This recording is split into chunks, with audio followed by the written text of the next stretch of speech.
Assalamualaikum warahmatullahi wabarakatuh. Hadirin yang dirahmati Allah, saya sering merenung betapa luar biasanya Allah dalam memilih umatnya. Terkadang kita terlalu banyak berpikir berat, padahal kunci utamanya hanya satu, menjadi hamba Allah yang apa adanya dan ridho pada ketentuannya. Ada ayat yang menyebutkan istofaina, artinya Allah memilih orang-orang tertentu. Ini penting, karena menjadi umat pilihan bukan karena kita paling pinter atau suci, tapi memang hak prerogatif Allah. Kita sudah dipilih menjadi umat Muhammad, dan itu adalah nikmat yang paling besar. Namun yang unik, di ayat itu disebut kelompok pertama adalah zolimul linafsih, orang yang zolim pada dirinya sendiri. Bayangkan, orang yang banyak dosa saja masih disebut sebagai bagian dari orang yang dipilih Allah. Ini bukti bahwa rahmat Allah itu sangat luas, bukan hanya untuk orang suci. Ibarat pelatih bola memilih 11 pemain. Meskipun di lapangan ada yang bermain buruk atau banyak gaya, selama masih dalam tim dia tetap disebut pemain pilihan. Kita di Islam pun begitu, meski berdosa, selama memegang kalimat tauhid, kita tetap bagian dari umat pilihan. Jangan sedikit-sedikit menganggap orang kafir atau keluar dari Islam, aliran Khawarij itu bahaya karena mudah mengusir orang dari rahmat Allah. Padahal Allah berfirman bahwa orang yang zalim itu masih minhum, masih bagian dari kaum yang dipilih. Kita ini manusia, bukan Tuhan. Agama ini sejatinya adalah dinul ajais, agamanya orang-orang yang lugu. Terkadang kita terlalu banyak logika yang malah membuat bingung. Orang lugu itu imannya tenang, tidak banyak debat. Karena kunci iman adalah percaya, bukan banyak protes pada aturan Sang Pencipta. Contohnya masalah Lailatul Qadar. Orang zaman sekarang banyak debat tanggal berapa dan cirinya apa. Padahal para wali merasakan Lailatul Qadar setiap malam karena saking dekatnya dengan Allah. Jangan fokus pada tanggalnya saja, tapi fokuslah pada keadaan hatimu kepada Allah setiap waktu.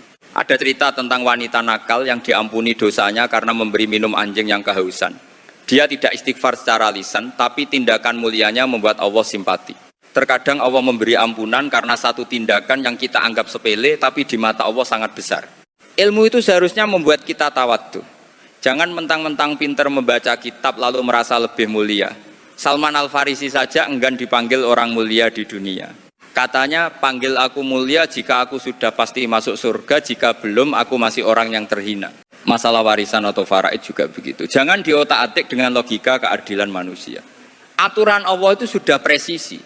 Jika kita terlalu menggunakan logika prestasi, malah akan kacau semuanya. Ikuti saja apa yang sudah menjadi dawuh Gusti Allah, karena itu yang paling selamat. Menjadi orang tua juga harus sabar.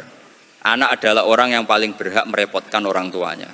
Jangan menjadi orang tua yang hanya ingin dihormati tapi enggan direpotkan anak. Didiklah anak dengan ilmu dan kasih sayang, karena itu investasi yang akan menjadi jalan kita menuju surga. Kita masuk surga bukan karena amal kita yang sedikit ini, tapi karena fadhol atau anugerah dari Allah. Amal kita seberapa sih? Paling hanya cukup untuk syarat saja. Namun rahmat Allah itu tanpa batas, dan itulah yang harus menjadi harapan utama kita setiap hari. Jangan putus asa dari rahmat Allah. Meskipun kamu merasa dosamu banyak, Allah itu Ghafurur Rahim, pintu tobat selalu terbuka. Yang penting kamu masih merasa butuh Allah dan masih mau bersujud, itu tanda bahwa Allah masih berkenan menerimamu sebagai hamba yang dicintai. Terkadang kita terlalu banyak bergaya di depan manusia, ingin dianggap alim, ingin dianggap hebat. Padahal di mata Allah, yang paling mulia adalah yang paling takwa dan merasa rendah hati. Menjadi orang biasa yang istiqomah itu jauh lebih baik daripada orang hebat yang pamer. Iman itu seharusnya membuat hati menjadi tenang, bukan malah membuat gelisah atau sering menyalahkan orang lain. Jika kamu benar-benar kenal dengan Allah, kamu akan melihat bahwa semua yang terjadi sudah diatur dengan cara yang terbaik. Ridho adalah derajat tertinggi dalam ibadah. Mari belajar menjadi umat yang moderat. Jangan ekstrem kanan, jangan ekstrem kiri. Tenang saja dalam berislam. Yang penting sholat dijaga, silaturahmi berjalan, dan tetap baik dengan tetangga.